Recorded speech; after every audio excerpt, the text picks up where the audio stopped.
The champagne flute shattered against the marble floor of the Thompson estate, sending crystal shards across the polished surface like fallen stars. Rebecca Thompson Hayes stood frozen, her perfectly manicured hand still extended from where she had just slapped the glass from her brother's grip. The sound echoed through the grand foyer, cutting through the gentle murmur of Denver's social elite who had gathered for her engagement party. Before we jump back in, tell us where you're tuning in from, and if this story touches you, make sure you're subscribed, because tomorrow, I've saved something extra special for you. Enough, Marcus, she hissed, her voice carrying just loud enough for the nearest guests to hear. Stop embarrassing this family with your little soldier fantasies. David is a real professional, not some weekend warrior playing dress-up. Marcus Thompson stood perfectly still, his posture straight, despite the alcohol that should have made him unsteady. His simple black suit, bought off the rack from a department store, looked shabby against the backdrop of designer gowns and custom tailoring that filled the room. He said nothing, his gray eyes fixed on his sister's face with an expression that betrayed nothing of the storm brewing beneath the surface. The evening had started like so many others in the Thompson household, with Marcus being treated like an unwelcome guest at his own family's gathering. He had driven from his modest apartment in Lakewood to the sprawling Cherry Hills Village estate, the same route he had taken countless times over the years, each journey a reminder of how far he had drifted from the world he had been born into. The Thompson family had built their fortune in real estate development, transforming empty Colorado plains into shopping centers and suburban neighborhoods.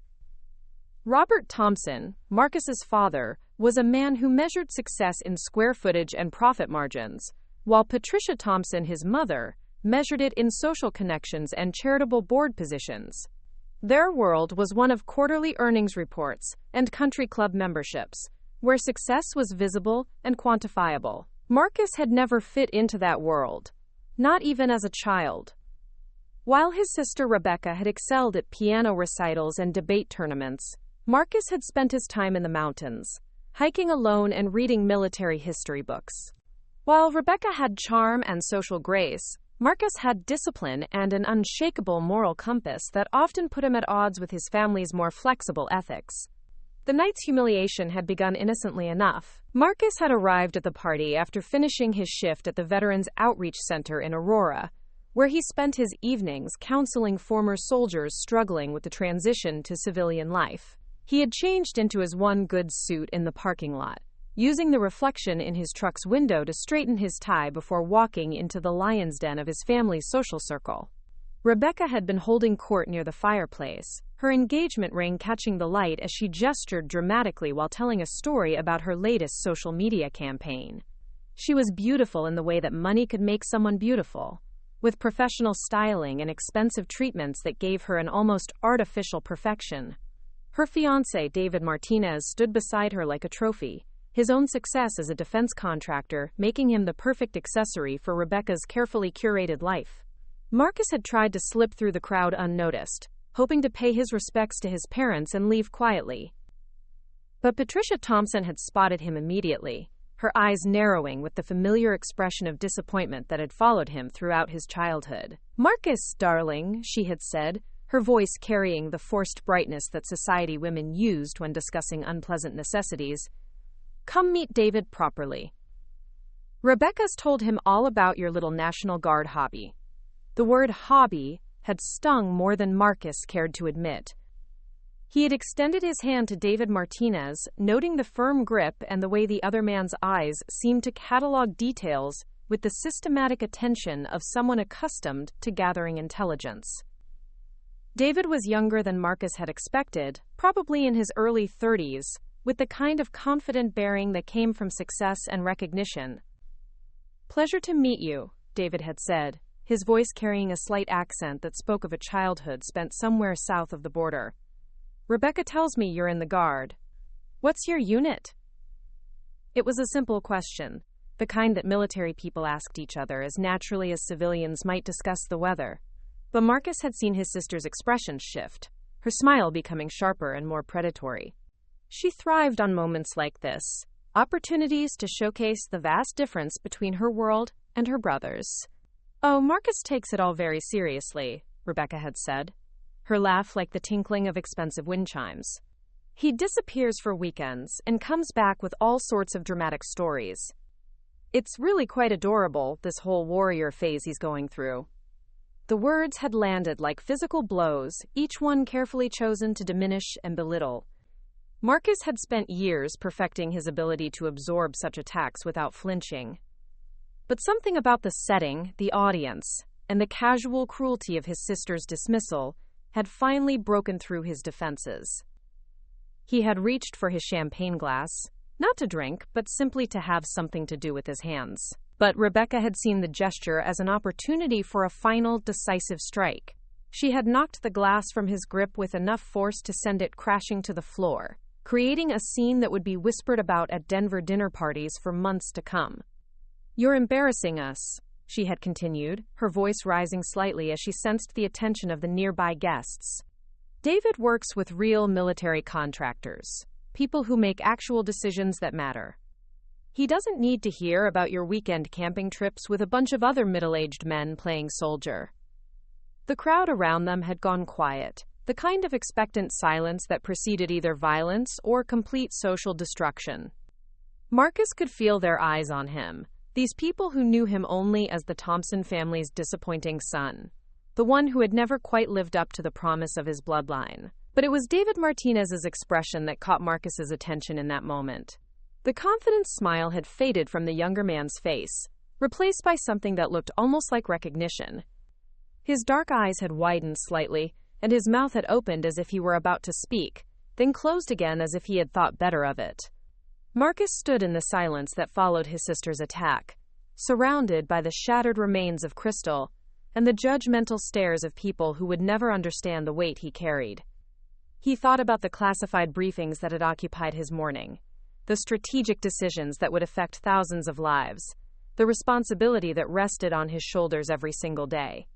He thought about the young veterans he counseled at the center, kids barely out of their teens who had seen things that would haunt them forever, who looked to him for guidance and hope.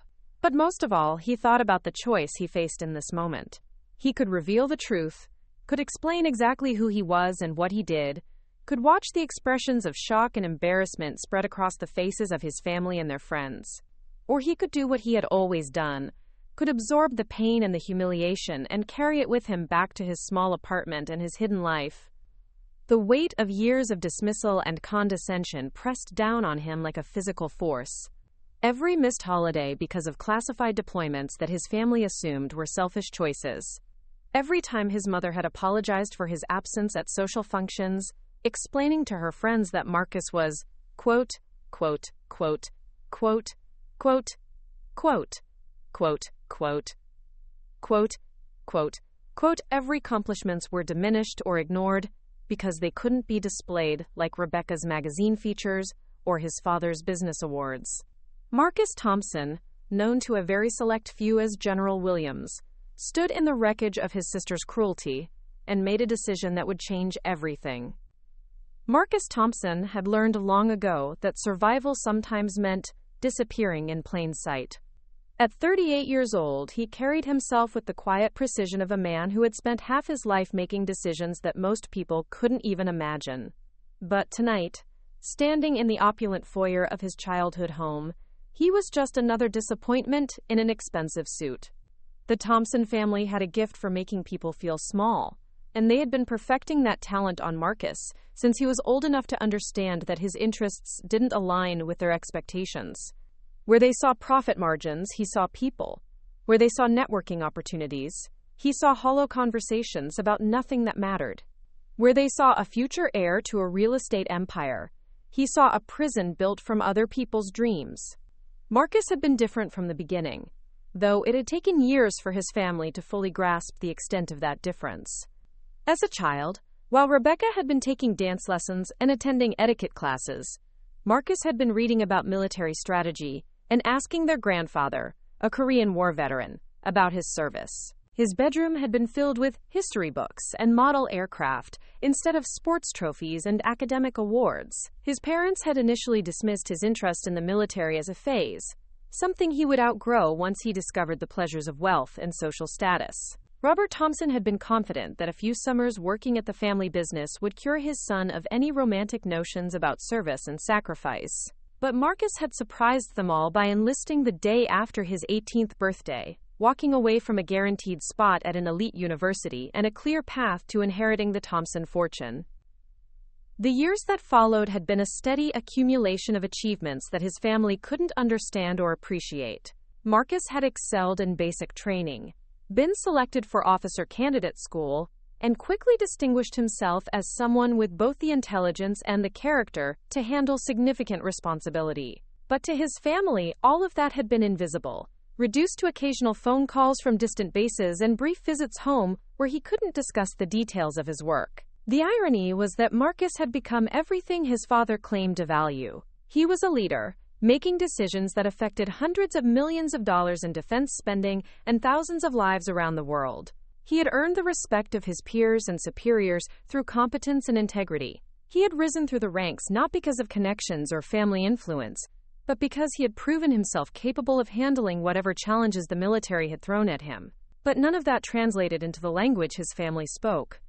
Robert Thompson understood profit and loss statements, not strategic assessments of international threats. Patricia Thompson could navigate the complex social hierarchies of charity boards and country clubs, but she had no framework for understanding the weight of command responsibility. And Rebecca had built her entire identity around being seen and admired, making it impossible for her to comprehend someone who deliberately stayed in the shadows. The disconnect had grown wider with each passing year. Marcus's real work required a level of secrecy that made normal family relationships nearly impossible. He couldn't explain why he missed Christmas dinner because he was in a classified location managing a crisis that would never make the news. He couldn't share the details of his promotions or the recognition he had received, because most of it was compartmentalized at levels that required security clearances his family would never possess. So he had created a cover story, a simplified version of his life that his family could understand and dismiss. He let them believe he was just another weekend warrior, a middle-aged man playing soldier with the National Guard while working a mundane job during the week. It was easier than trying to explain the reality of his responsibilities, and it protected both his mission and his family from the complications that would come with knowing the truth. The Veterans Outreach Center in Aurora had become his refuge, the one place where he could use his real skills to help people who understood the cost of service. He worked there under his given name, counseling former soldiers who were struggling with PTSD, addiction, and the challenge of finding purpose in civilian life. It was volunteer work that his family saw as another eccentricity, but for Marcus, it was the most important thing he did. The young veterans who came to the center carried wounds that went far deeper than anything visible on the surface. They had seen combat in Iraq and Afghanistan, had lost friends and pieces of themselves in conflicts that most Americans preferred to ignore. They came to the center angry, broken, and searching for someone who could help them make sense of what they had experienced and who they were supposed to be now. Marcus understood their struggles in ways that civilian counselors never could. He had been in the rooms where the decisions were made, had seen the intelligence reports and the casualty estimates, had carried the weight of sending people into harm's way.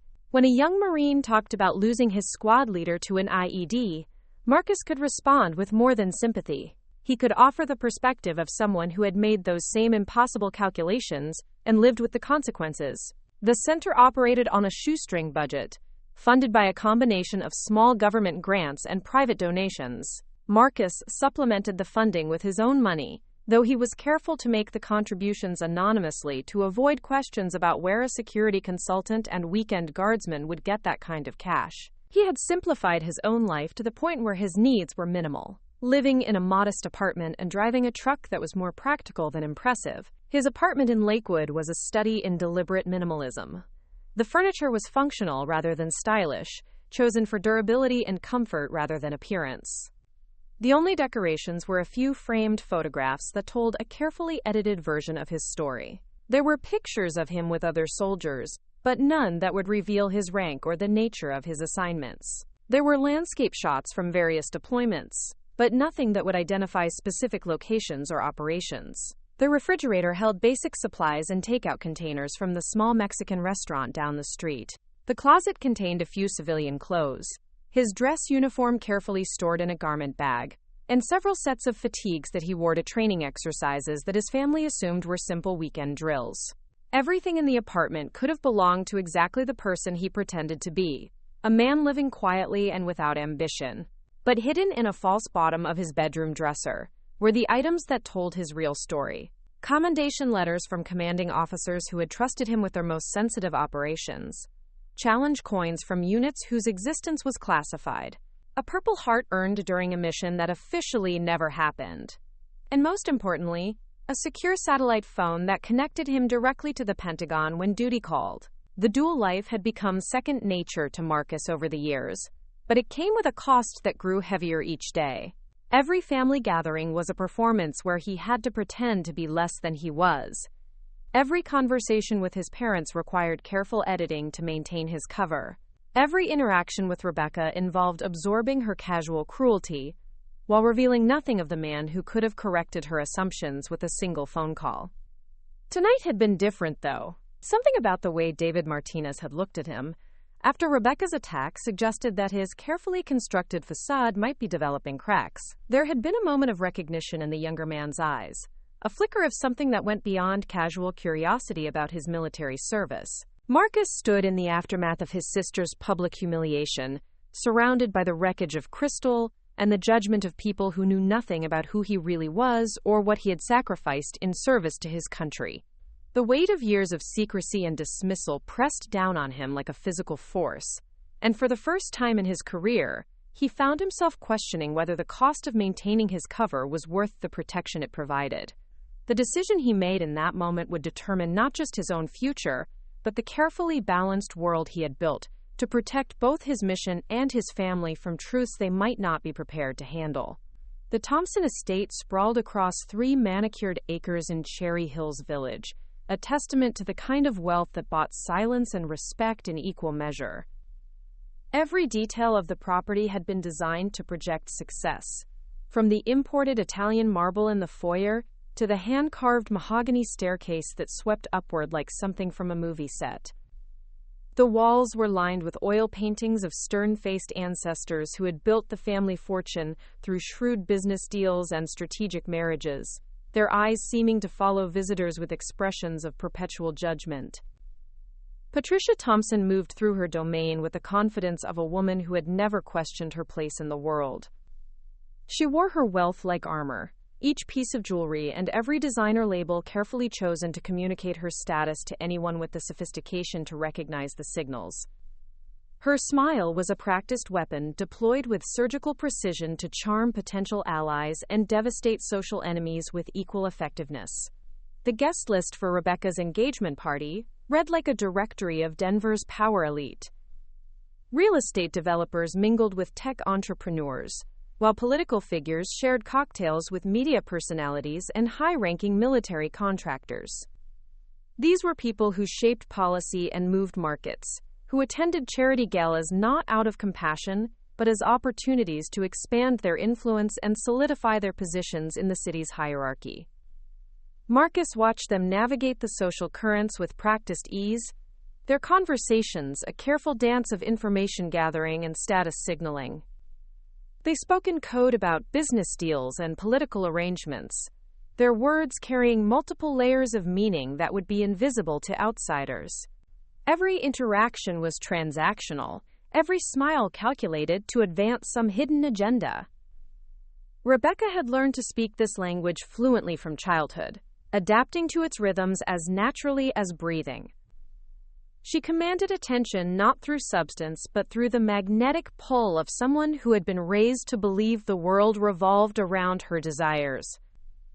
Her social media empire had grown from this foundation, built on the premise that her life was worth watching and her opinions worth following simply because she existed in this rarefied atmosphere.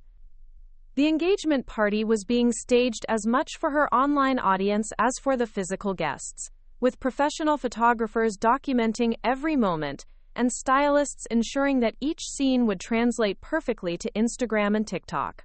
Rebecca had turned her relationship with David Martinez into content, their romance becoming another product to be packaged and sold to her millions of followers, who craved access to a lifestyle they could never afford. David represented the perfect addition to Rebecca's carefully curated brand. His success as a defense contractor gave him the kind of masculine credibility that complemented her feminine influence, while his relative youth and undeniable good looks made him photogenic enough to enhance, rather than detract from her visual appeal. Their relationship had been a business merger as much as a romantic partnership, combining her reach with his resources to create something more powerful than either could achieve alone. But there were layers to David Martinez that even Rebecca hadn't fully explored.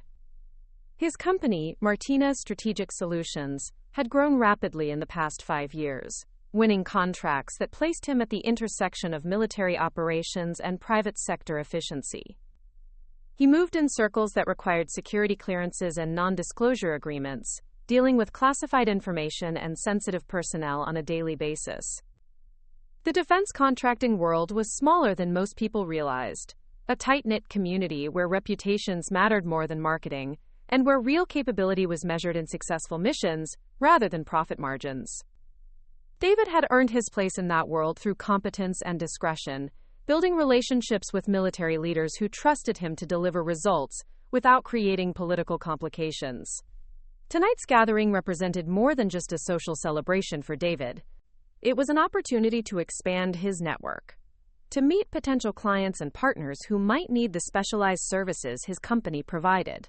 He had been working the room methodically since arriving, his conversations carefully balanced between personal charm and professional interest. The Thompson family's wealth and connections made them valuable allies in his business, which depended as much on political relationships as military ones. Robert Thompson's real estate empire had grown through strategic partnerships with government agencies, while Patricia's charity work put her in contact with politicians and bureaucrats who controlled defense spending.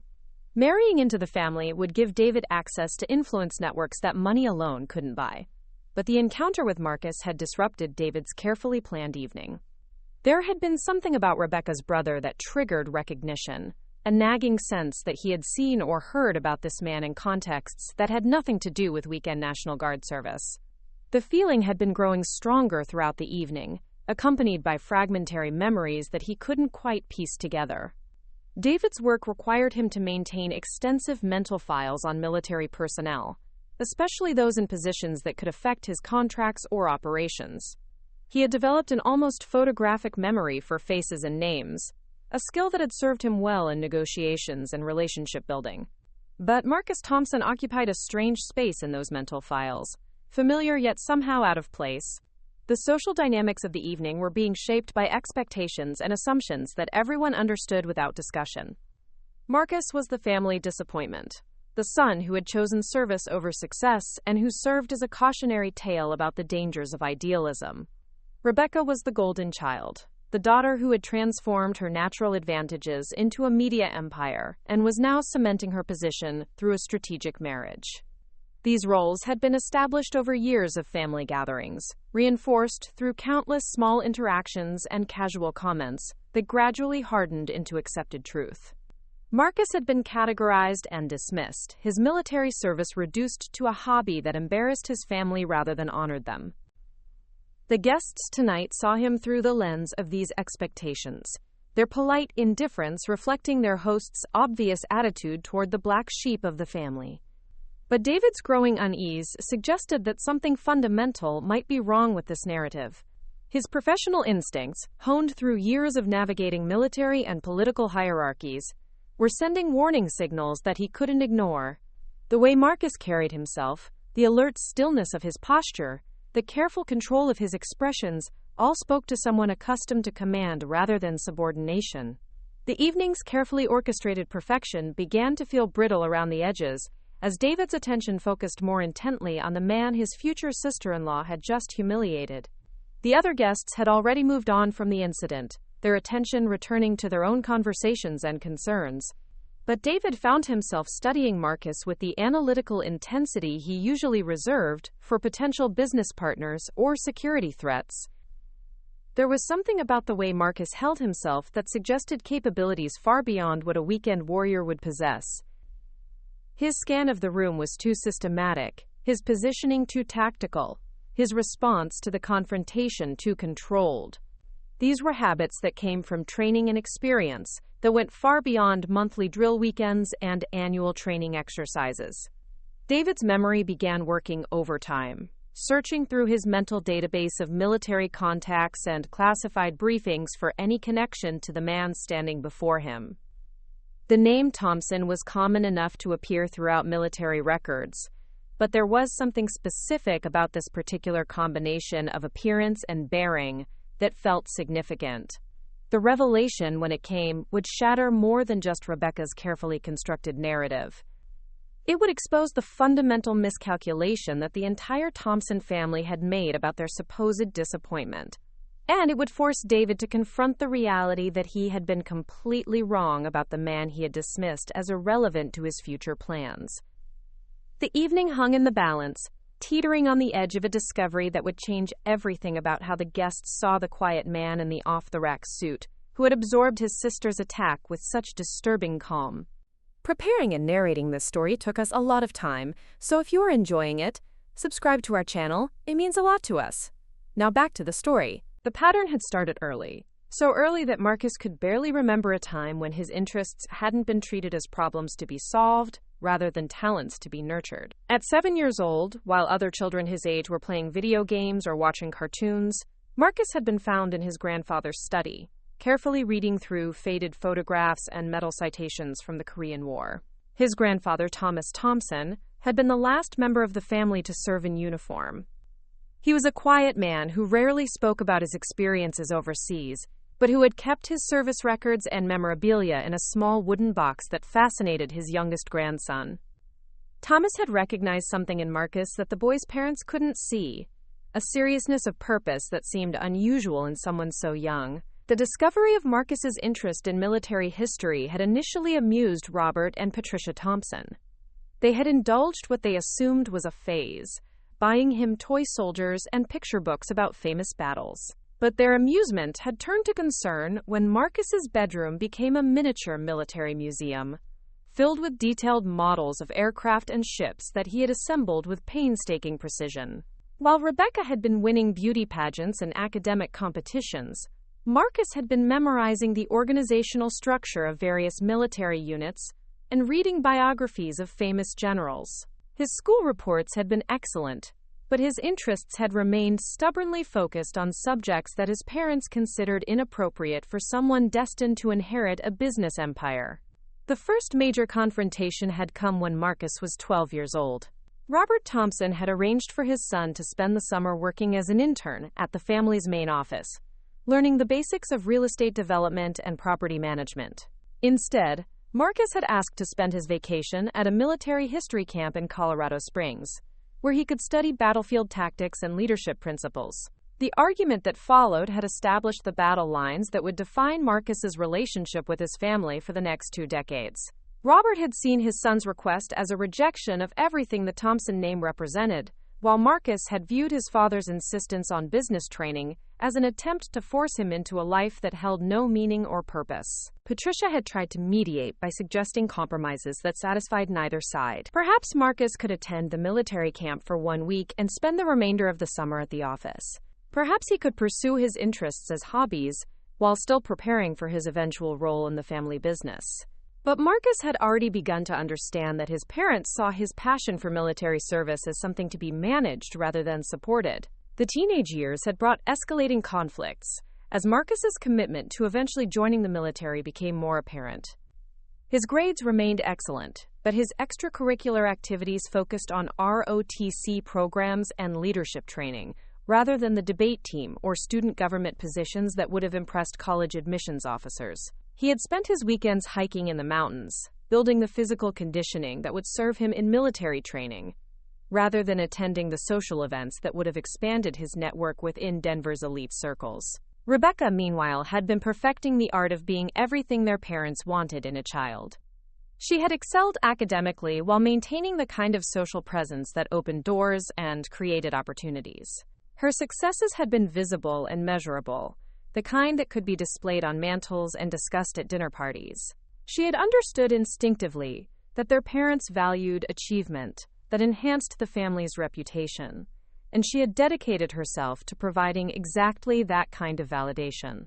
The contrast between the siblings had become more pronounced with each passing year. Rebecca's accomplishments had been celebrated with elaborate parties and expensive gifts, while Marcus's achievements had been acknowledged with polite congratulations that carried undertones of disappointment. When Rebecca had been named valedictorian of her high school class, the Thompson family had hosted a reception for 200 guests.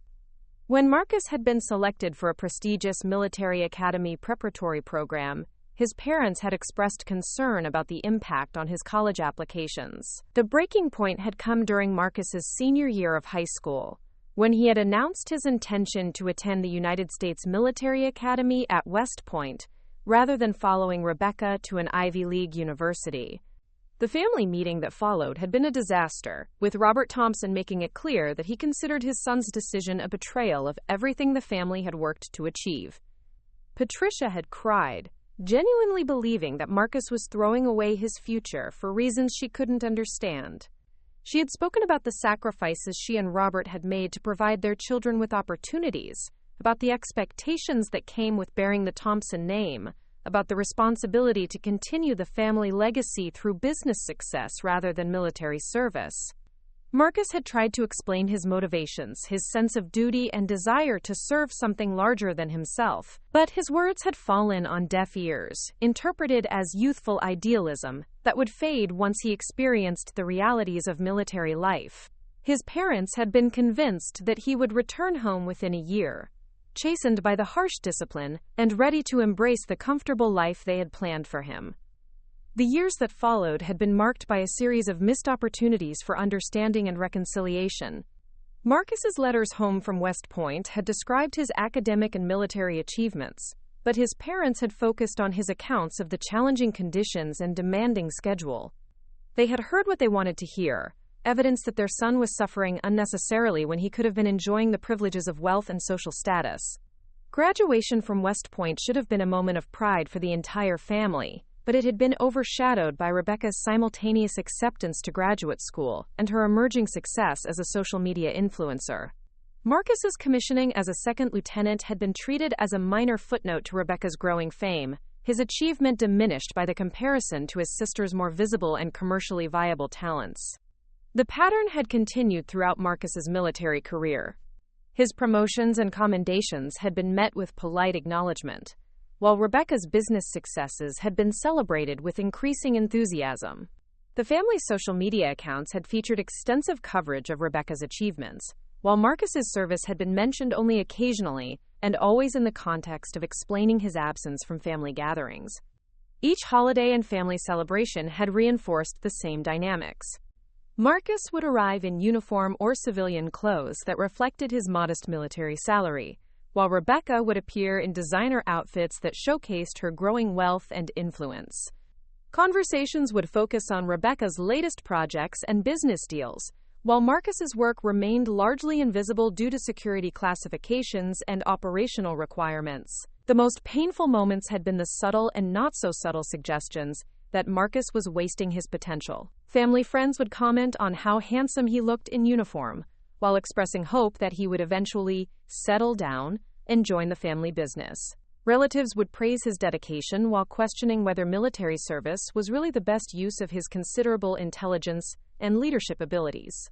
Marcus had learned to absorb these comments without response, understanding that any attempt to defend his choices would only reinforce his family's perception that he was being defensive about a fundamentally poor decision. He had developed a thick skin that allowed him to endure the constant stream of disappointment and condescension that accompanied every family interaction. But beneath that protective armor, the accumulated weight of years of dismissal and misunderstanding had created wounds that never fully healed. Each gathering brought fresh reminders that his sacrifices and achievements meant nothing to the people who should have been proudest of his service. Each conversation reinforced his status as the family disappointment, the son who had chosen duty over wealth and honor over comfort. The silence that followed Rebecca's attack stretched like a wire pulled too tight, threatening to snap at any moment. Marcus stood motionless in the center of the gathering storm, his eyes focused on something beyond the faces staring at him with mixture of pity and uncomfortable fascination. For 38 years, he had perfected the art of swallowing humiliation, of transforming pain into fuel for the mission that defined his existence. But something fundamental had shifted in this moment, a tectonic plate in his soul that had finally moved after decades of pressure. David Martinez felt the recognition hit him like a physical blow, the pieces of a puzzle he hadn't known he was solving suddenly clicking into place with devastating clarity. The name, the bearing, the controlled stillness that spoke of someone accustomed to making life-and-death decisions under impossible pressure. General Marcus Williams. Not weekend warrior Marcus Thompson, but one of the most respected and feared military strategists in the United States Armed Forces. David's company had been trying to secure a meeting with General Williams for over 2 years, hoping to present proposals for enhanced battlefield communication systems that required approval from someone with his level of clearance and influence. Williams was a ghost in the defense contracting world, a figure whose decisions affected billions of dollars in spending, but who remained largely invisible to anyone outside the highest levels of military command. The few photographs David had seen of General Williams had been taken at classified briefings or secure facilities, images so heavily redacted and protected that facial features were often obscured by shadows or security protocols. But the bearing was unmistakable, the way he held himself with quiet authority that came from years of carrying responsibility that would crush most people. David's mouth opened slightly as the full scope of the situation became clear. This wasn't just a case of mistaken identity or family misunderstanding. This was a man who had spent decades protecting his family from the reality of what he did for a living, allowing them to believe he was a failure, rather than revealing that their disappointment was actually one of the most powerful figures in the American military establishment. The defense contractor's mind raced through the implications of what he was witnessing. General Williams had been living a double life so complete that his own family had no idea who he really was. The security requirements alone would have been staggering. The compartmentalization necessary to maintain such deep cover while still performing his duties would have required coordination at the highest levels of government. Rebecca continued her assault, oblivious to the fact that she was publicly humiliating someone who could end David's career with a single phone call. Her voice carried the sharp edge of someone who had never been challenged, never been forced to confront the possibility that her assumptions about the world might be fundamentally wrong. "Look at him," she said, her laughter brittle and cruel, standing there like some kind of tragic hero. "David, you should see the emails he sends sometimes, talking about his important work and his responsibilities. It's honestly pathetic how seriously he takes this whole military fantasy." The guests around them began to shift uncomfortably, sensing that something was happening beyond their understanding but not quite grasping the magnitude of what they were witnessing. These were people accustomed to being in control of social situations, but the undercurrents in this conversation were beyond their experience. Patricia Thompson moved closer to her son, her expression a mixture of annoyance and maternal concern. She had spent years managing Marcus's eccentric behavior, explaining away his absence from important family events and social obligations. In her mind, tonight's incident was just another example of his inability to function appropriately in civilized society. "Marcus, darling," she said, her voice carrying the tone she might use with a difficult child, "perhaps you should go get some fresh air. You look a bit flushed." But Marcus wasn't looking at his mother or his sister. His attention had become fixed on David Martinez, whose face had gone pale as the reality of the situation continued to sink in. There was a moment of perfect understanding between the two men, a recognition that everything was about to change in ways that couldn't be undone. Robert Thompson approached the group, his expression thunderous as he surveyed the scene his family had created. The broken crystal on the floor, the uncomfortable silence from guests who were beginning to edge away from the confrontation, the obvious tension that was threatening to destroy what should have been a celebration of his daughter's success. "That's enough," Robert said, his voice carrying the authority of someone accustomed to controlling situations through force of will. "Marcus, I think it would be best if you left. You've clearly had too much to drink, and you're embarrassing your sister on what should be one of the happiest nights of her life." The accusation of drunkenness was particularly cruel, given that Marcus had barely touched his champagne before Rebecca had knocked it from his hand. But it served Robert's purpose of providing an excuse for his son's behavior that the guests could understand and dismiss. It was easier to explain away a family scene as the result of alcohol than to examine the deeper dysfunction that had created this moment. Marcus looked at his father with an expression that revealed nothing of the storm raging beneath the surface. For decades, he had protected this man from the knowledge of what his son had become, allowing Robert to believe that his disappointment was justified, rather than revealing the truth that would have shattered his worldview. The irony was overwhelming. Robert Thompson had spent years lamenting his son's lack of ambition and success, never knowing that Marcus commanded resources that dwarfed the family's real estate empire. Every dismissive comment about his son's career had been delivered in ignorance of the reality that Marcus's decisions affected national security and international stability. David Martinez found his voice, though it came out as barely more than a whisper. "You're General Williams." The words hung in the air like an accusation, cutting through the ambient noise of the party and creating a pocket of absolute silence around the small group. Rebecca's eyes darted between her fiancé and her brother, confusion replacing the cruel satisfaction that had animated her moments before. "What are you talking about?" she demanded, her voice sharp with irritation. "His name is Marcus Thompson, and he's a weekend warrior who plays soldier once a month with a bunch of other middle-aged losers." But David's expression had transformed completely, the casual confidence replaced by something that looked almost like fear. He was staring at Marcus with the intensity of someone trying to reconcile two completely different versions of reality, his professional knowledge warring with the evidence of his own eyes. "General Marcus Williams," David repeated, his voice stronger now as certainty replaced confusion. "Joint Chiefs of Staff, Strategic Operations Command. You've been managing the Eastern European crisis for the past 18 months. The revelation hit the gathered crowd like a shockwave, rippling outward as guests began to understand that they were witnessing something far more significant than a family dispute. These were people who moved in circles where military rank and government influence mattered, where access to power was measured and traded like currency. Rebecca's face went through a series of rapid changes, confusion giving way to disbelief, and then to something that might have been panic. Her entire worldview was crumbling in real time, the fundamental assumptions about her family's hierarchy being torn apart by information she couldn't process or dismiss. "That's impossible," she said, but her voice lacked conviction. "You're lying. He's just Marcus. He lives in some crappy apartment and works part-time jobs. He's nothing." Patricia Thompson's carefully maintained composure began to crack as the implications of David's words penetrated her consciousness. If what he was saying was true, then everything she thought she knew about her son was wrong. Every dismissive comment, every apologetic explanation for his absence, every expression of disappointment, had been based on a fundamental misunderstanding of who he really was. Robert Thompson's reaction was different, more complex. As a businessman who had spent decades navigating relationships with government officials and military contractors, he understood immediately what General Williams represented in terms of power and influence.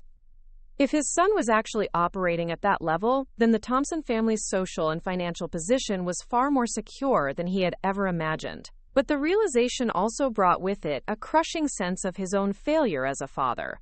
For years, he had treated his son as a disappointment, never suspecting that Marcus's apparent lack of ambition was actually a cover for responsibilities that exceeded anything Robert had ever handled.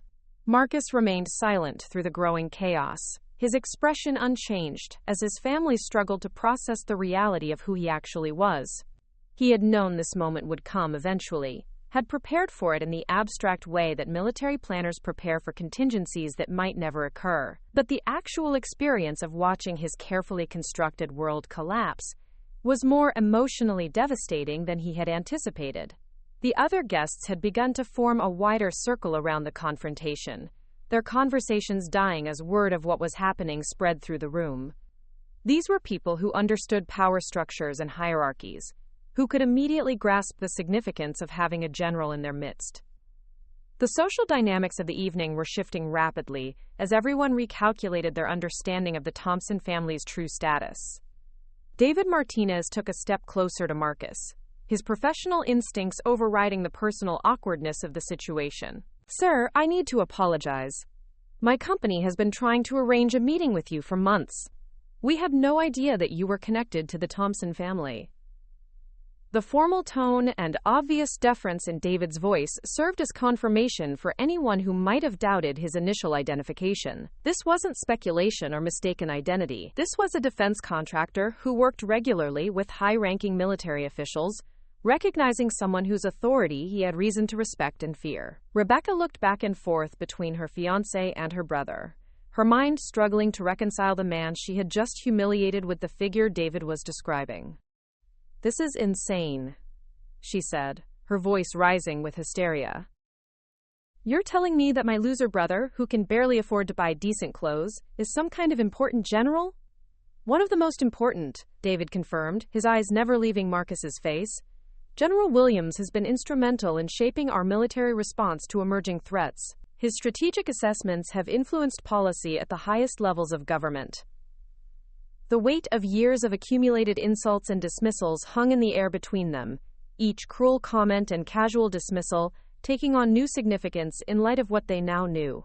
Marcus had absorbed decades of abuse from people who had no understanding of what he had sacrificed in service to his country, had allowed his own family to treat him as a failure, rather than compromise the security requirements of his position. Patricia Thompson's hands trembled as she reached toward her son, her movement hesitant and uncertain. "Marcus," she whispered, her voice breaking on his name. "Is this true? Are you really a general?" For the first time since the confrontation began, Marcus spoke. His voice was quiet but carried the unmistakable authority of someone accustomed to being obeyed without question. "Yes." The single word carried the weight of decades of hidden truth, of sacrifices that could never be acknowledged publicly, of responsibilities that had required him to live as a stranger to his own family. It was both confirmation and condemnation, an answer that explained everything while simultaneously revealing the depth of the misunderstanding that had shaped their relationships. Robert Thompson staggered slightly, the implications of what he was learning hitting him with physical force. His son wasn't just successful in his chosen field. He was operating at levels of government that Robert had never even imagined accessing. Every business deal, every political connection, every social achievement that Robert had accumulated over his lifetime was dwarfed by the influence that Marcus wielded in his daily work. The party around them had effectively stopped, guests frozen in place as they tried to process what they were witnessing. Cell phones appeared as people began documenting what was clearly going to become a story that would be told and retold throughout Denver's social circles for years to come. Rebecca's world was imploding in real time, her entire sense of self-worth built on the foundation of being the successful child while Marcus was the disappointment. If he wasn't a failure, if he was actually more accomplished than she could have imagined, then what did that make her? What did it say about the years of cruel comments and casual dismissals she had directed at someone who could have destroyed her with a word? The tears came suddenly. Not tears of sadness, but of rage and confusion and fear. Everything she thought she knew about her place in the world had been revealed as an illusion, her superiority over her brother exposed as a cruel joke that she had been playing on herself. Marcus watched his family's reactions with detached interest, noting the predictable patterns of shock, denial, and desperate recalculation. He had imagined this moment countless times over the years, had wondered how they would respond when they finally learned the truth. But the reality was more pathetic than he had expected, their inability to process information that contradicted their assumptions, revealing the fundamental weakness of people who had never been truly challenged. David Martinez was still processing the professional implications of what he had discovered. His engagement to Rebecca Thompson had just become infinitely more valuable from a business perspective, but it had also become infinitely more dangerous. Alienating General Williams could destroy his company overnight, while maintaining his goodwill could open doors that no amount of money could unlock. The engagement party that was supposed to celebrate Rebecca's triumph had become the stage for her complete humiliation, the revelation that the brother she had spent years mocking was actually more powerful and accomplished than she could have dreamed.